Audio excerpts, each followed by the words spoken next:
right, I feel like this video need to be made. What do the Lions need to look for in qualities from an offensive coordinator? Let me say this again. I did a short. I didn't do a video on it. I'm not opposed to Mike Kafka being the offensive coordinator. I like what he did with the Giants being the head man. They play hard for him. I think he understands to run the football. That's just my opinion, right? And I like Brian Daboll too. All right.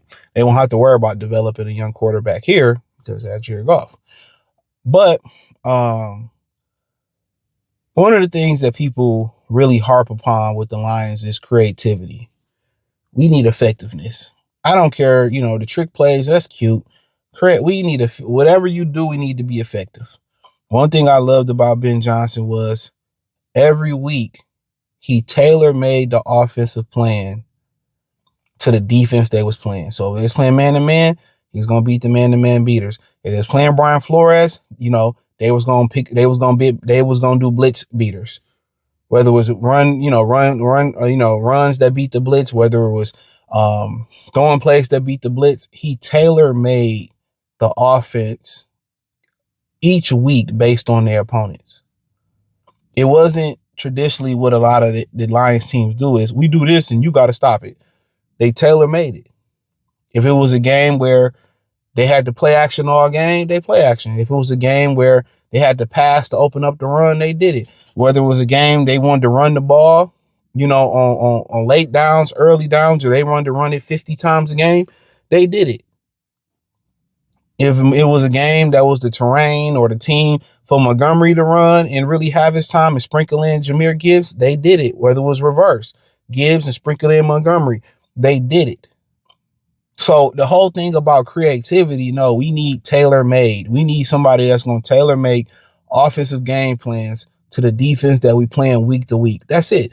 The number two thing, in no particular order. The second thing that I was thinking about, somebody that has the foundation of running the ball. Not these passing game coordinators.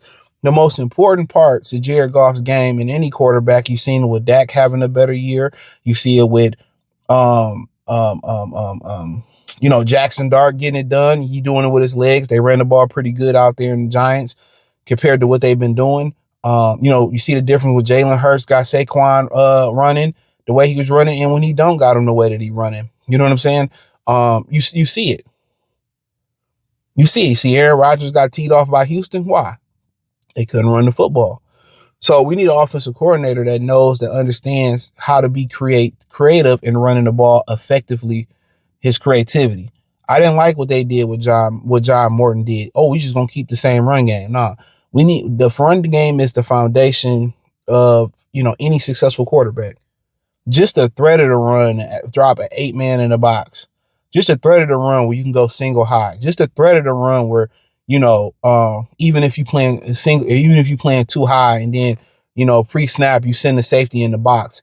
Just to have to think about stopping a run and you can't rush the pass. You can't rush the pass. You can't play the run on the way to the passer.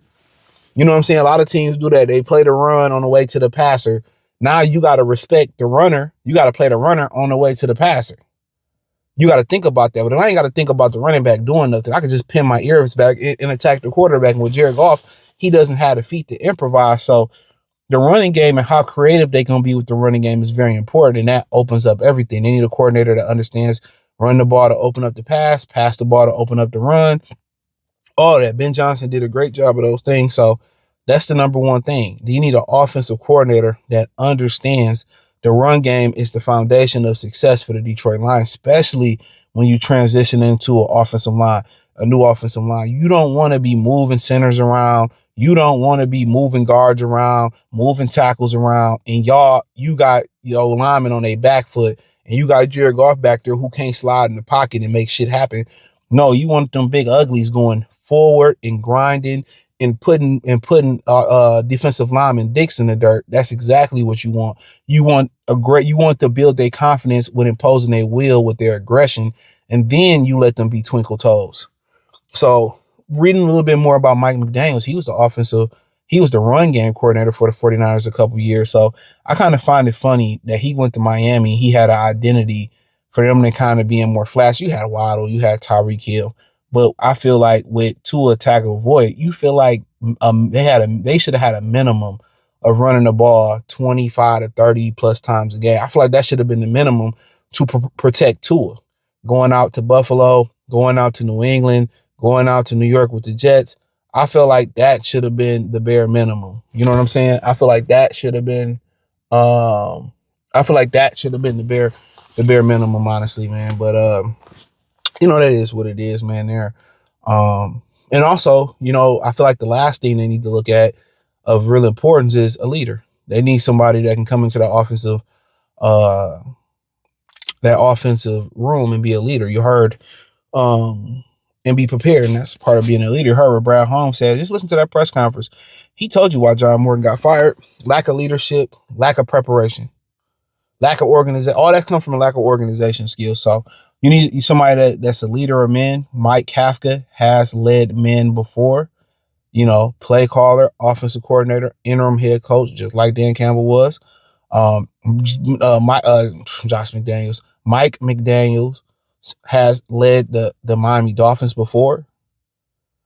You know what I'm saying? So, yeah, you want somebody that stood there and at least led men before. He going to be prepared. He going to be able to manage the egos of the receivers.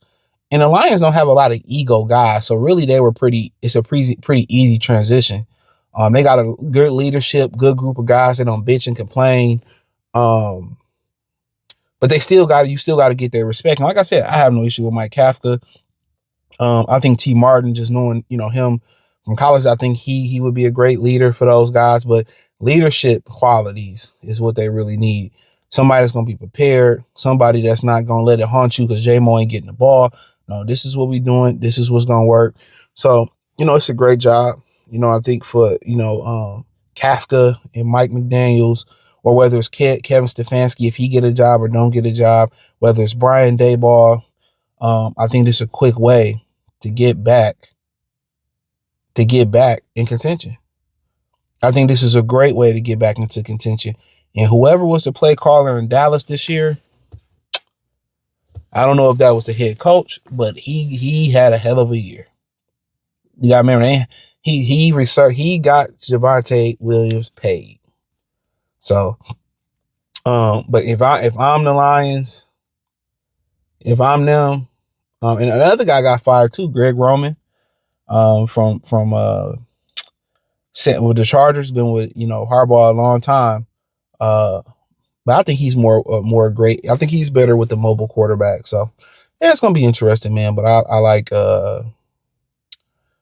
those are the things I think they need to be looking for. The three main things, and just listen to what he said and watching what they need. Those are it. But hey, check out Detroit Lions Talk playlist. Hit the link tree. You can find me on X, Facebook, Quick, Kick, Twitch, Instagram, the whole nine. Check out Detroit Lions Talk playlist again. Peace.